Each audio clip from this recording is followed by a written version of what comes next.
Olá pessoal, professor Fabiano agora trazendo as dicas da segunda parte do trabalho de filosofia de vocês, da etapa 1. Dicas bem diretas para vocês poderem responder tranquilamente o trabalho de filosofia de vocês aí da etapa 1. Vamos falar de outro filósofo famoso, ele é da transição da Idade Média para a Moderna, chamado Nicolau Maquiavel. Nicolau Maquiavel tem a sua obra mais famosa no livro O Príncipe, onde ele disse a frase que nós ouvimos muitas vezes, nos dias de hoje ainda, que os fins justificam os meios.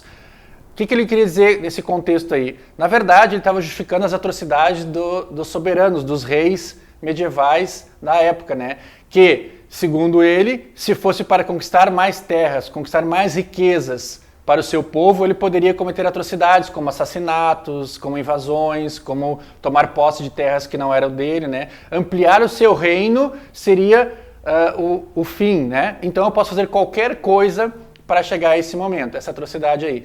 No trabalho de vocês, vai fazer uma pergunta trazendo esse pensamento para hoje, né? Se tu concorda com Maquiavel, cuide bem lá a pergunta, se tu concorda com Maquiavel, vai dizer assim, ó, eu posso então, em nome do amor, cometer o feminicídio. Ah, eu a amo tanto, tanto, tanto, que se ela não for minha, não vai ser de ninguém mais. Segundo Maquiavel, em nome do amor, tu pode subjugar, tu pode maltratar, tu pode fazer a pessoa prisioneira de uma vida ligada a ti. Isso segundo o pensamento de Maquiavel. Mas evidentemente que a gente sabe que nem sempre os fins justificam os meios, né? Eu não posso fazer qualquer coisa como meio para chegar a um fim, mesmo que teoricamente esse fim seja bom, tá?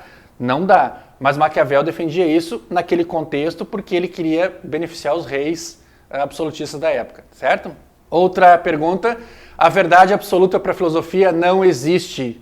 Não existe verdade absoluta de forma alguma na filosofia, a não ser a transformação.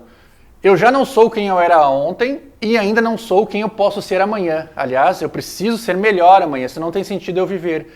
Já não sou aquela atrocidade que eu era antes e ainda não sou a pessoa melhor que eu posso ser. Uma árvore se transforma a cada momento. Heráclito dizia, essa frase vai aparecer para vocês lá na prova, né, no trabalho, ninguém cruzará duas vezes o mesmo rio. Porque quando tu atravessa o rio de um lado, já mexeu numa pedrinha, já vem uma outra folha, tu volta no mesmo instante que tu voltares, o rio já é diferente. Então a única verdade para a filosofia é a transformação.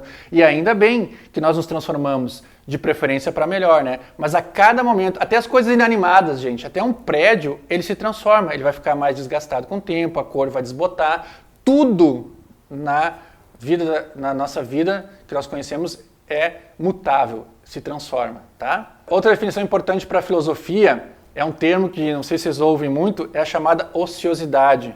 O que é ociosidade? É o tempo de não fazer nada, o tempo de poder dar uma respirada, de não ter compromisso. A vida nossa de hoje ela é muito corrida, né? Muito batida. Então, a gente para ler um livro, por exemplo, vai ter essa pergunta para vocês lá.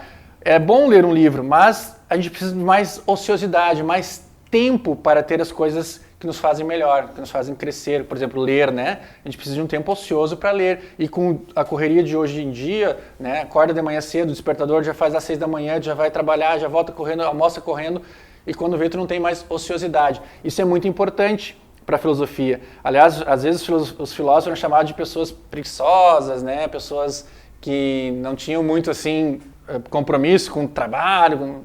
Mas por quê? Porque eles achavam importante o tempo ocioso. A ociosidade também te ajuda a crescer, né? Essa coisa de trabalhar o tempo todo até morrer é uma questão capitalista, de exploração. Tem que trabalhar, trabalhar, produzir. Isso é para consumismo, para o capitalismo que nos afoga hoje. E voltando a Nietzsche, a última pergunta do trabalho de vocês, da segunda parte, né? Ele criou a expressão super-homem, que depois, mais tarde, o cinema americano vai reproduzir também no Superman, né? São dois sentidos diferentes, tá? O sentido norte-americano do filme lá quer mostrar uma superioridade dos Estados Unidos. O super-homem é norte-americano, né? Essa questão de sempre os Estados Unidos serem superiores aos outros. Para o filósofo Nietzsche, que vai perguntar para vocês lá, ele dizia que o super-homem é aqui quando a gente supera as nossas fraquezas. Nós devemos ser um super-homem, ou seja, um homem, né, no caso no gênero homem e mulher, mulheres que superem-se a si mesmo, que superem suas dificuldades, que não fiquem no mimimi chorando, reclamando das fraquezas, tá? Então essa é a questão do super-homem para Nietzsche, superar a nós mesmos, superar as nossas deficiências, as nossas fraquezas. É isso aí, essas são as dicas então de filosofia da etapa 1.